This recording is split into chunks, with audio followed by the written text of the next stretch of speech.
Good afternoon, everyone. This is Jared Rand, and welcome to the Global Guided Meditation Call for Friday, June 21, 2023, 3:15 p.m. Eastern. We're having a reverse aging health call tonight with special guest Michael Thomas around 9 p.m. Eastern. When we look at God, and we look at the diverse perspective on the planet, as everybody has been pre-programmed with other people's thoughts. The Christian concept of God as the Father is not so beautiful. It is nothing but male ego. The male ego cannot think that God can be a she. The male ego wants God to be a he. And you see the whole Christian Trinity, all three are men. Woman is not included there. God the Father, Christ the Son, and the Holy Ghost. It is an all-male club. And remember well that the feminine is far more fundamental in life than the man. Because only the woman has a womb. Only the woman can give birth to life, to new life. It comes through the feminine. Why does it come through the feminine? It is not just an accident. It's not accidental. It comes through the feminine because only the feminine can allow it to come. Because the feminine is receptive. Masculine is aggressive. The feminine can receive, absorb, and become a passage.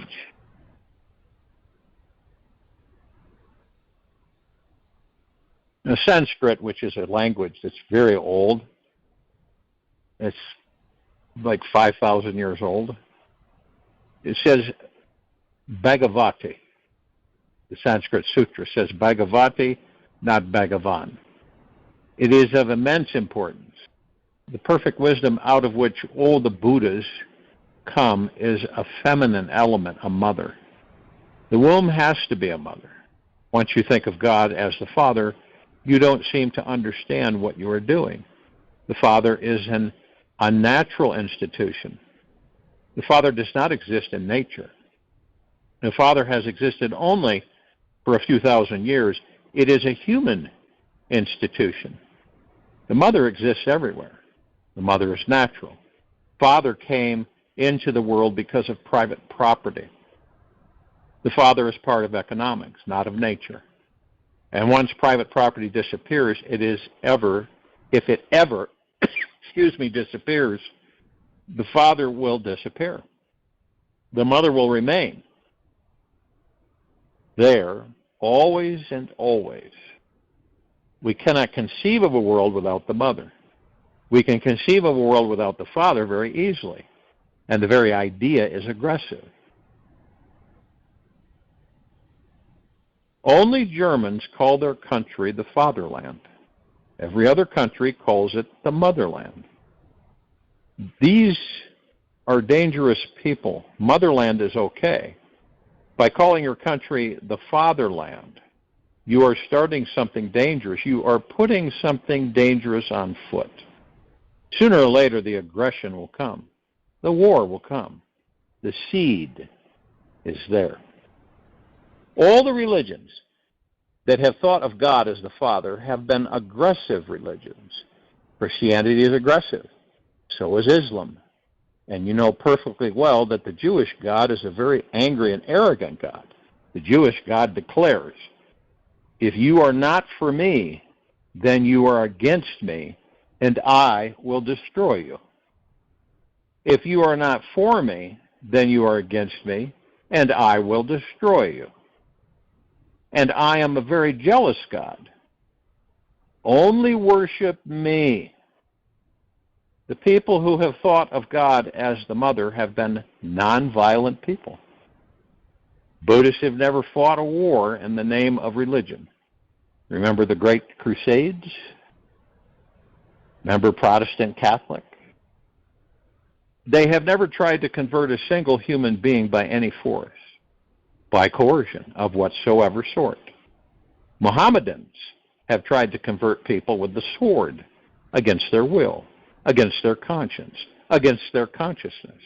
Christians have tried to manipulate people to become Christians in all kinds of ways, sometimes through the sword, sometimes through the bread, sometimes through other persuasions. Buddhism is the only religion that has not converted a single human being against his conscience. Only Buddhism is a nonviolent religion because the concept of the ultimate reality is feminine. Homage to the perfection of wisdom, the lovely, the holy. Remember, truth is beautiful. Truth is beauty because truth is a benediction. Truth can be ugly, and the ugly cannot be true. The ugly is illusory. It's an illusion. When you see an ugly person, don't be deceived by their ugliness. Search a little deeper and you will find a beautiful person hidden there. Don't be deceived by ugliness. Ugliness is in your interpretation. Life is beautiful. Truth is beautiful. Existence is beautiful. It knows no ugliness. It is lovely. It is feminine. And it is holy. But remember, what is meant by holy is not what is ordinarily meant, as if it is otherworldly, as if it is sacred against the mundane and the profane. No, all is holy.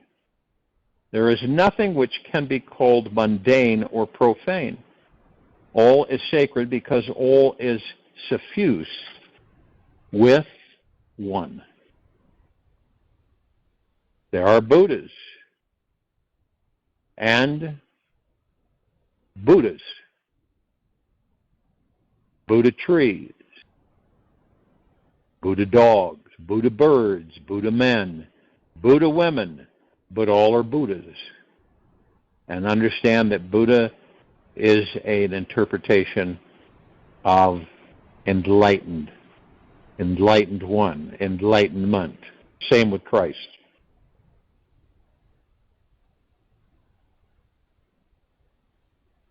All are on the way. Man is not God in ruins. Man is God in the making, on the way. There's a second sutra, Avalokita, the Holy Lord and bodhisattva, was moving in the deep course of the wisdom which has gone beyond. He looked down from on high and he beheld 5 heaps, and he saw that in their own being they were very empty. Avalokita is a name of Buddha. Literally it means one who looks from above.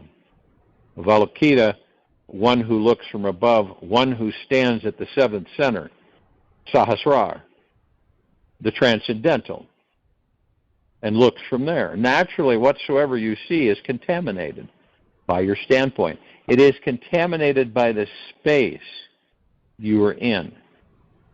If a man who lives at the first rung, the physical body looks at anything. He looks from that standpoint. A man who lives at the physical only looks at your body when he looks at you. He cannot look at more than that. He cannot see more than that. Your vision of things depends on from where you are looking. A man who is sexually disturbed, sexually involved in fantasies only looks from that standpoint. A man who is hungry looks from that standpoint. Watch in your own self. You look at things, and each time you look at things, they appear different because you are different. In the morning, the world looks a little more beautiful than in the evening. In the morning, you are fresh, and in the morning, you have come from a depth of great sleep, the deep sleep, the dreamless sleep. You have tasted something of the transcendental. although unconsciously. So in the morning, everything looks beautiful. People are more compassionate, more loving. People are purer in the morning. People are more innocent in the morning. By the time evening arrives, those same people will become more corrupted, more cunning, clever, manipulating, ugly, violent, deceiving. They are the same people. But in the morning, they were very close to the transcendental. By the evening, they have lived in the mundane, in the worldly, in the physical too much, and they have become focused there. The man of perfection is one who can move through all these 7 chakras easily. This is the man of freedom, who is not fixed at any point, who is like a dial. You can adjust it to any vision. That is what is called a mukta, one who is really free. He can move in all the dimensions and yet remain untouched by them. His purity is never lost. His purity remains of the transcendental. Buddha can come and touch your body and heal your body. He can become a body, but that is his freedom. He can become a mind, and he can talk to you and explain things to you, but he is never the mind. He comes and stands behind the mind, uses it, just as you drive your car. You never become the car. He uses all things, all these rungs. He is the whole ladder. But his ultimate standpoint remains the transcendental. That is his nature. Avalokita means one who looks from beyond, from the beyond at the world. From outside, metta, beyond. Avalokita, the Holy Lord, and bodhisattva, was moving in the deep course of the wisdom which has gone beyond. The sutra says this state of beyondness is not a static thing, it is a movement. It is a process, river-like. It is not a noun, it is a verb. It goes on unfolding. That's why Hindus call it the 1,000-petaled lotus. 1,000 simply means infinite. It is symbolic of infinity. Petals upon petals, petals upon petals, go on opening to no end. The journey begins but never ends. It is eternal pilgrimage. Avalokita, the Holy Lord, and bodhisattva, was moving in the deep course of the wisdom which has gone beyond. He was flowing like a river into the world of the beyond. He is called the Holy Lord and the bodhisattva, and again, the Sanskrit word has to be remembered. The Sanskrit word is Iswara, which is translated as Holy Lord. Iswara means one who has become absolutely rich from his own riches, whose riches are of his own nature. Nobody can take them away. Nobody can steal them. They cannot be lost. All the riches that you have can be lost, can be stolen, will be lost one day. Death will come and will take everything away. When somebody has come to the inner diamond that is their own being, death cannot take it away. Death is irrelevant to it. It cannot be stolen. It cannot be lost. Then one has become Iswara. Then one has become a Holy Lord. Then one has become Bhagavan. The word Bhagavan simply means the deeply eternal loving one. Then one has become the deeply eternal loving one. Now his deeply eternal loving is eternally his. It depends on nothing. It is independent. It is not caused by anything, so it cannot be taken away. It is unused. It is uncaused. It is one's intrinsic nature. And he is called bodhisattva. Bodhisattva is a very beautiful concept in Buddhism. It means one who has become a Buddha, enlightened one, is still holding himself in the world of time and space to help others. Bodhisattva means essentially a Buddha, an enlightened being. Is just ready to drop and disappear. is ready to go into nirvana. Nothing remains to be solved. All of his problems are solved. There is no need for him to be here, but he is still here. There is nothing else to be learned here, but he is still here. And he is keeping himself in body form and mind form. He is keeping the whole ladder. He has gone beyond, but he is keeping the whole ladder to help out of compassion.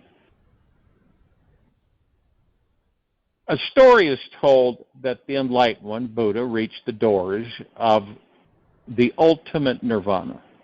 The doors were open. The angels were dancing and singing to receive him. Because it rarely happens that a human being becomes a Buddha.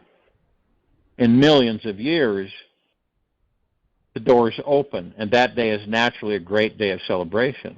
All the ancient Buddhas had gathered, and there was great rejoicing, and flowers were showering, and music was playing, and everything was decorated, and it was a day of celebration.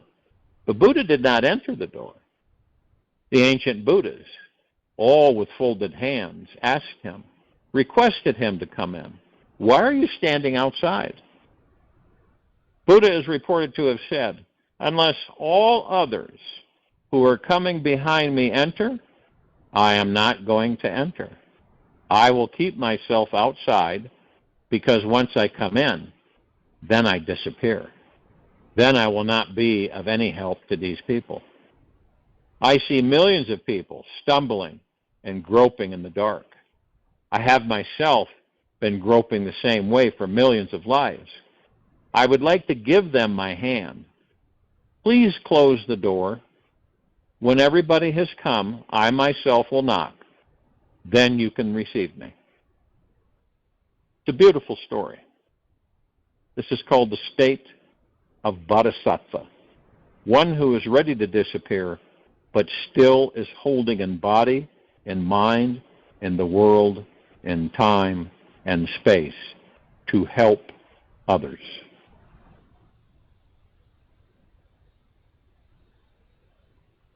Buddha says, meditation is enough to solve your problems, but something is missing in it, compassion. If compassion is also there, then you can help others solve their problems. Meditation is pure gold. It has a perfection of its own. But if there is compassion, then the gold has a fragrance too, then a higher perfection, then a new kind of perfection. Gold with fragrance. Gold is enough unto itself, very valuable, but with compassion, meditation has a fragrance. Compassion keeps a Buddha remaining a bodhisattva, just on the borderline. And for a few days, a few years, one can hold, but not for long, because by and by things start disappearing on their own. When you are not attached with the body, you become dislocated from there. When you are not attached to the body, you become dislocated from there. You can come sometimes with effort. You can use the body with effort, but you are no longer settled there. When you are no longer settled in the mind, you can use it sometimes, but it no longer functions as well as it used to function before. You are no longer flowing in it. When you are not using it, it is lying there. It is a mechanism. It starts gathering rust. When a man has reached the seventh for a few days, for a few years, he can use the 6 rungs. He can go back and use them, but by and by they start to break. By and by they start dying. A bodhisattva can be here for only one life, at the most. Then he has to disappear because the mechanism disappears. But all those who have attained have tried as far as they can to use the body-mind to help those who are in body and mind, to help those who can understand only the language of the body and the mind, to help the disciples. Avalokita, the Holy Lord and Bodhisattva, was moving in the deep course of the wisdom which has gone beyond. He looked down from on high. He beheld but 5 heaps. he saw that in their own being, they were empty. When you look from that point, for example, telling you that the Buddha in you, that you salute the Buddha within you, because we're all Buddhas within these bodies. We are enlightened beings. One vision from beyond. And another vision is just that. You see everybody as Buddhas, and you see everyone as empty shells. What you think you are is nothing but an empty shell. Somebody thinks he is a man. That is an empty idea. Consciousness is neither male nor female. Somebody thinks he has a very beautiful body. He is beautiful, strong, this and that. That is an empty idea. Just ego deceiving you. Somebody thinks he knows much. That is just meaningless. His mechanism has accumulated memories, and he is deceived by the memories. These are all empty things. So when seeing from the Transcendental on the one side, you can see yourselves as budding Buddhas. On the other side, you can see just as empty shells. The Enlightened One has said, Buddha, that man consists of 5 elements, 5 skandhas, which are all empty. And because of the combination of the 5, a byproduct arises called the ego, the self. It is just like a clock functioning. It goes on ticking. You can listen, and the tick is there. You can open the clock. You can separate all the parts to find where the tick is coming from. Where is the tick? You will not find it anywhere. The tick is a byproduct. It is just a combination of a few things. Few things functioning together, we're creating a tick. That's what your I is. 5 elements functioning together, creating the tick called I. But it is empty. It has nothing in it. If you go and search for something substantial in it, you will not find anything. This is one of the Buddha's deepest institutions, insights, that life is empty, that life as we know it is empty, and life is full also. But we don't know anything about it. From this emptiness, we have to move forward a fullness. But the fullness is inconceivable right now, because that fullness from this state will look only empty. From that state, your fullness looks empty. A king looks like a beggar. A man of knowledge, a knowledgeable man, looks stupid, ignorant. So a small story. Certain holy man accepted a pupil and said to him, "It would be a good thing if you tried to write down all you understand about the religious life and what has brought you to it."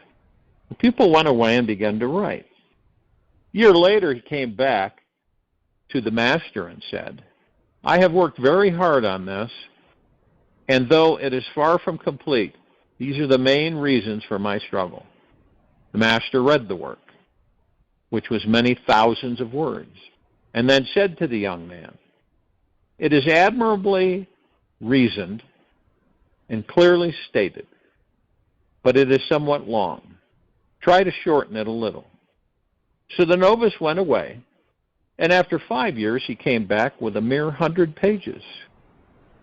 The master smiled, and after he had read it, he said, "Now you are truly approaching the heart of the matter. Your thoughts have clarity and strength, but it is still a little long. Try to condense it, my son." The novice went away sadly, for he had labored hard to reach the essence.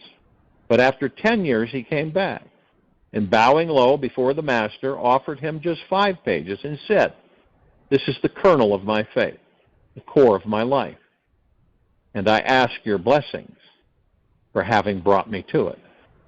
The master read it slowly and carefully. "It is truly marvelous," he said. "It is simplicity and beauty. but it is not yet perfect.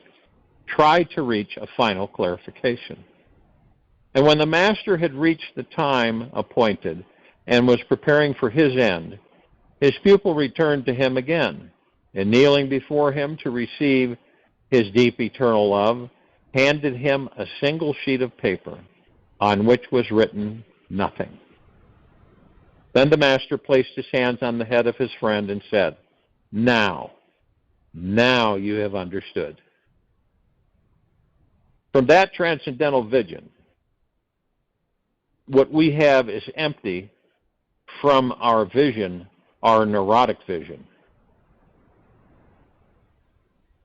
Buddha looks empty, just pure emptiness.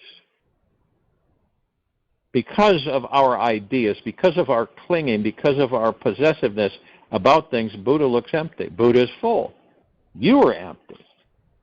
And his vision is absolute. Your vision is very relative.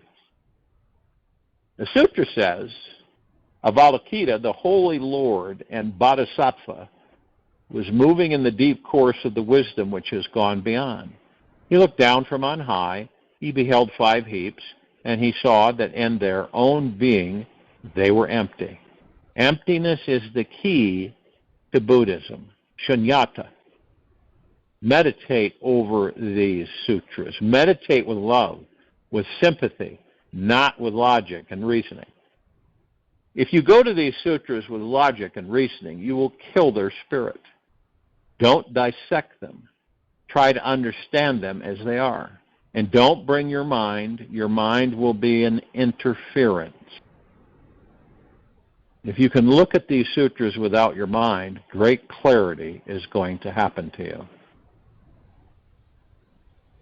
Purpose of these insights, right, are for us to realize that the space is sacred, the emptiness, not the full. The reason that is because everything is an illusion. Nothing is real. The only realness, the only real is the divine. The divine is within these bodies, within the soul. Call God, pure consciousness. Whatever you deem it to be, whatever you name it, is you. As the story went with the pupil, year after year after year, worked hard, finally came to the conclusion. Handed his master a page of one piece of paper with nothing on it.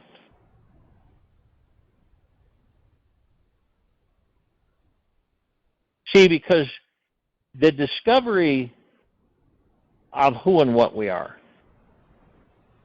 is the God. The majority of us spend lifetime seeking that which is outside of us. And we do. And we labor and toil. And if you look from afar, and you see that the majority in these bodies are looking for fulfillment. And they believe that they can find fulfillment out there. When you leave the body, what do you have? Nothing. Nothing. You are pure spirit, pure energy, pure God, force, love, light energy. What do you have? Nothing.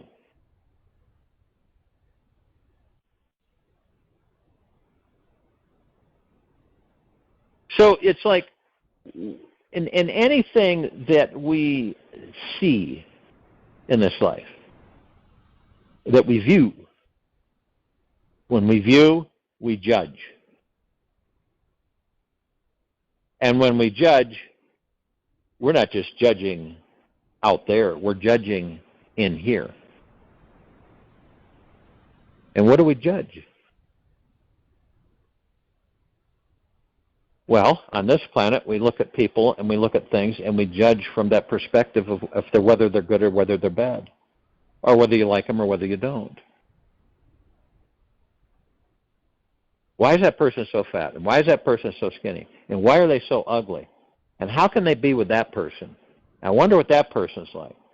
And this is what we do. And it's nothing.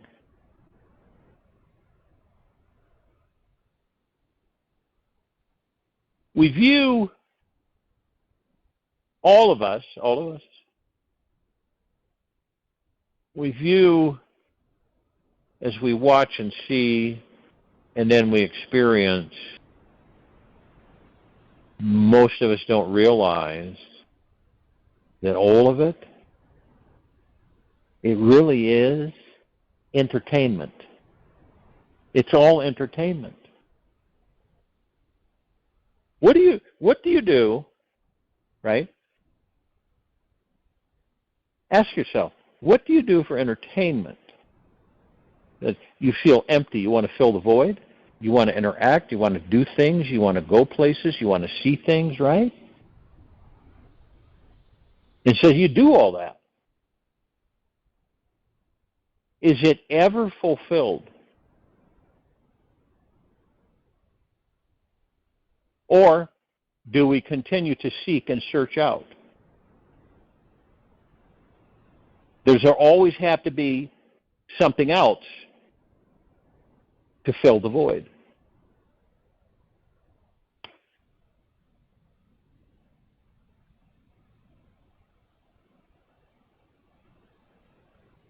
When was the last time, ask yourself, when was the last time that you were content and at total peace in your body deeply relaxed? Can you even remember when? All of those things. When was the last time you were completely content? When was the last time you didn't have a care in the world? When was the last time you were not concerned about anything? And see, when we meditate, it's not something complicated. I believe a lot of people on this planet believe it's complicated or afraid to actually find out who and what they are. So they negate it. But meditation is our only place of contentment.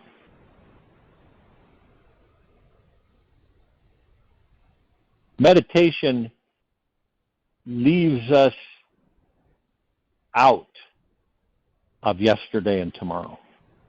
The breath, one of our true powers, while in these bodies, moves us in the moment.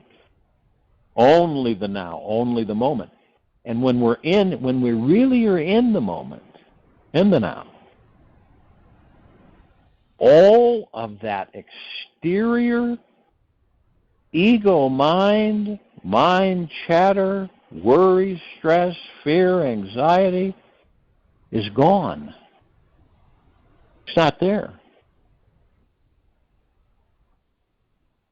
And you listen.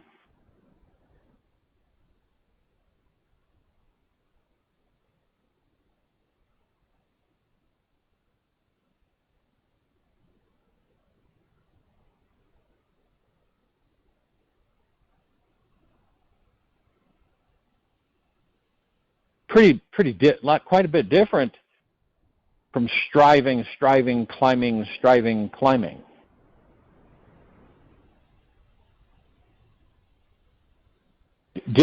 Do any of us know what's at the top? No. Do any of us know why we're climbing? To get to the top.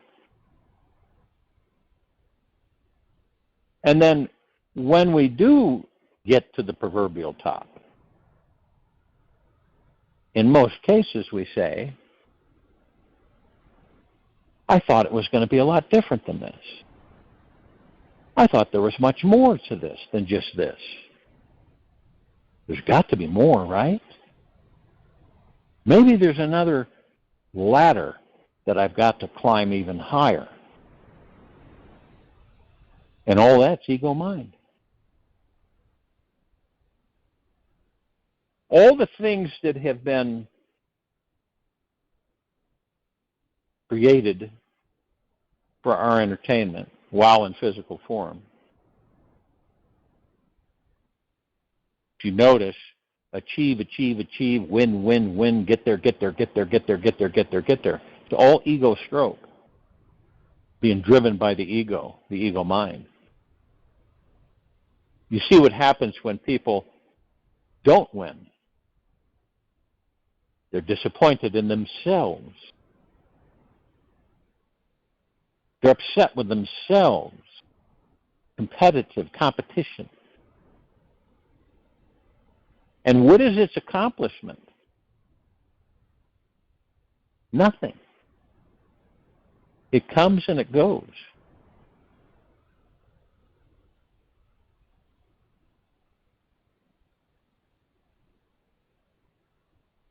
When we discover the God within us,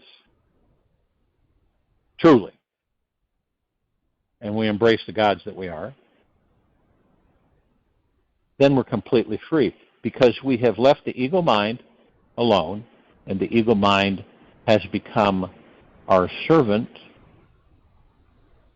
and we use the ego mind as a tool, a vehicle, but that's it. It no longer controls us. We aren't striving. We aren't gripping and pulling.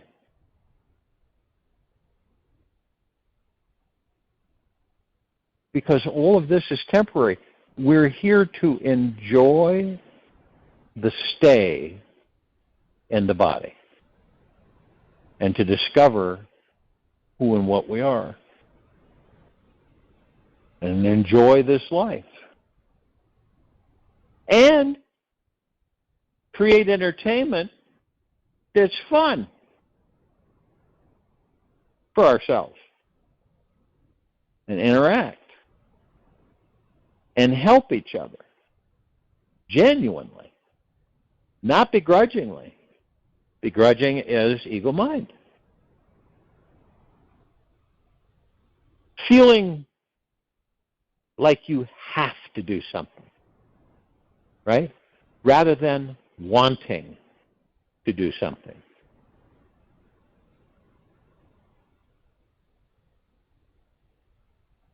You can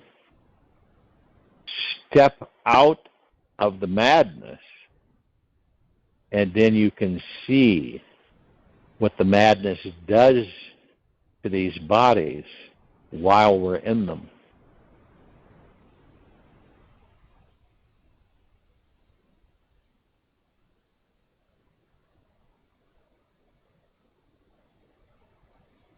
And what is the number one, while in physical form on this planet, what is the number one deterrent for us? What stops us from going deep within and discovering that we are the God? What is so powerful that it stunts our forward movement, that it stays us? And it's fear. That's the bottom line. And what we do is that we say, you ignore it, you want to ignore it, or you want to not have it interfering, this fear. And how many people turn around and know their fears? Know their fears. Embrace their fears. It's like while we're in these bodies, it's like a catalyst. It's a primer. Fear worry, stress, fear of lack of.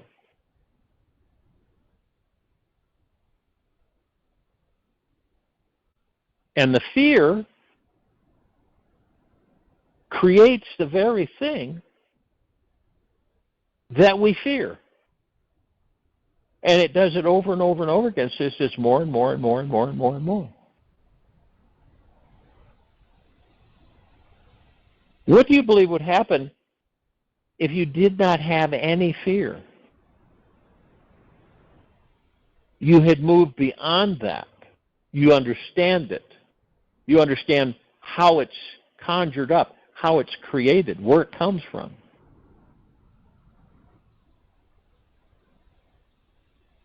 So say you have a gripping fear that's constantly biting at you, biting at you, biting at you.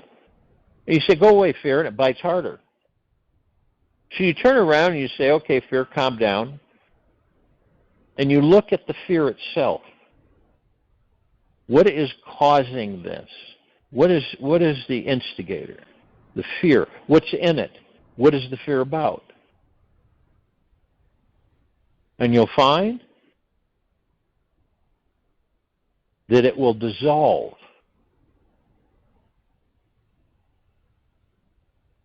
When we push it away into the closet, oh, I'll deal with that another day. Or hopefully it'll go away. Or it could be anxiety, right? Stress, worry, any of those things.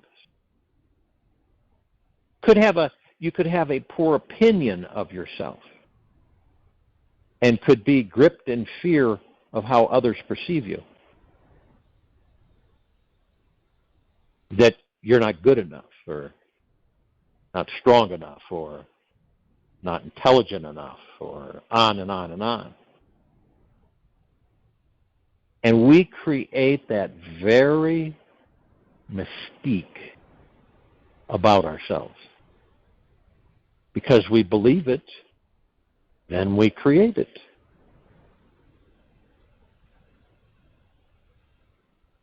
You've seen some of us that will say that they're just not going to be wealthy in this lifetime. And understand wealthy has a lot of avenues. So does prosperity. But they believe that they just, in this life, they're not meant to be wealthy. Who is saying, what has convinced them of that? The ego mind. So they believe they're unworthy, undeserving. And through their whole lives, they block their natural state of abundance.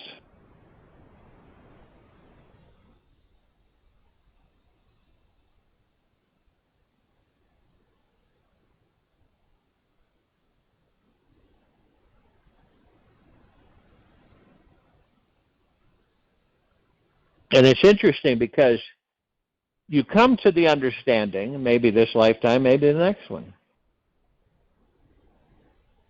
that on this planet, in physical form,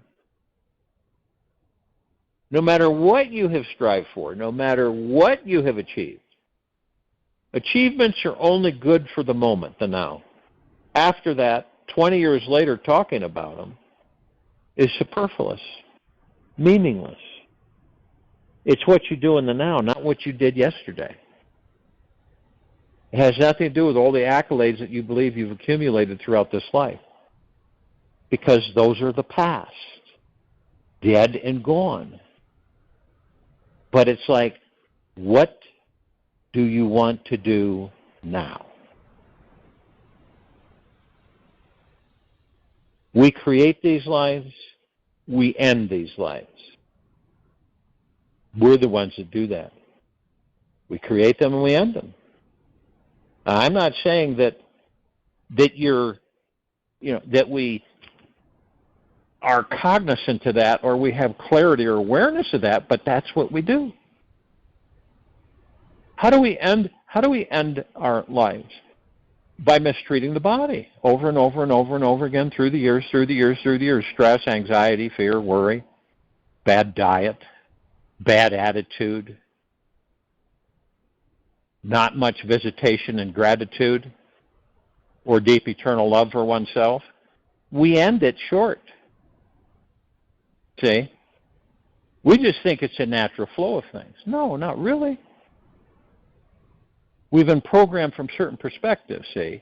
So do we take those programs and we utilize them and we look at them for basically for what they are. This is what I know. This is what I believe. So all these things keep coming in, and then it ends. And ask yourself in this quiet time, in this meditation, or ask the God that you are,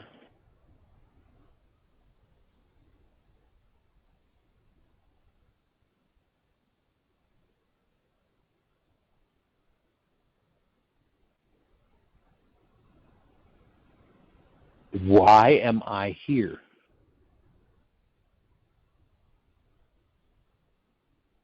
It's a big question. Some people don't care to know the answer because they fear it, which is silly. And the other one you can ask, who am I? What am I? We're not talking about judgment. We're talking about knowing. We're not talking about ego-mind. We're talking about heart-mind. And then ask yourself, do you deeply, eternally love you and all that you are in this physical form? Without judgment, right? Without interruption. And then just wait. I'll join you in meditation. I'll return to close us out.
Take an easy and slow breath in through the nose. And an easy and slow breath out from the mouth. Be still. Welcome what you fear. Give yourself 100% permission to feel any fearful sensations hiding in your body. Explore where they are in you, what their limiting beliefs are, and what they need to relax. This exploration leads to the discovery of the most valuable gem in the world. Within your deepest, darkest darkness is your brightest, most brilliant light. Buried deep inside, that one thing you're avoiding and distracted from doing today. Mastering your fear vibe is the great liberation of your soul is seeking. Let us bless the moment you can truly relax and feel everything that's inside your sacred vessel, deeply eternal loving. It all begins with welcoming into your heart whatever fears that you have inside you today. Take this with you for the rest of the day, into the evening and night and the following morning. We will return here Friday, July 21st, 2023, around 9 p.m. Eastern to continue our reverse aging health call. And Saturday, July 22, 2023, 3:15 p.m. Eastern, to continue our global guided meditation call. Be gentle, kind, generous, and humble with yourself at all times. Be in the highest of the highest high, deepest of the deepest, deepest eternal gratitude at all times, no matter what's going on around you.